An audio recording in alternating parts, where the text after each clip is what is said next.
রাজধানী ঢাকার পুলিশ সদর দপ্তরে হামলা চালিয়ে ভাঙচুর করেছেন কয়েকশো মানুষ।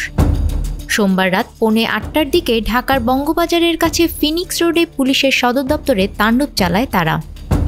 অনেকটা বিনা বাধায় কয়েকশো মানুষ দপ্তরের প্রধান ফটক পেরিয়ে ঢুকে পড়েন। এ সময় তারা নিচতলার বিভিন্ন রুমে ঢুকে ঢুকে তাণ্ডব চালান। কেউ আগুন লাগিয়ে দেন, কেউ বা আবার ভেতরে থাকা মালামাল লুট করে নিয়ে যান।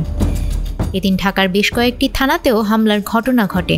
ভাঙচুরের পর বেশ কয়েকটি থানায় আগুনও লাগানো হয়। এসব ঘটনায় হতাহতের খবরও এসেছে। প্রবল গণ আন্দোলনের মুখে প্রধানমন্ত্রী শেখ হাসিনার পদত্যাগের পর দুপুরের পর থেকে এসব হামলার ঘটনা ঘটতে থাকে। বেশ কয়েকটি থানায় বিকেলের পর আগুন লাগিয়ে দেওয়া হয়। এসব ঘটনায় পুলিশ সদস্য সহ সাধারণ মানুষ নিহত হয়েছেন। আফরিন আপ্পি, আমাদের সময়।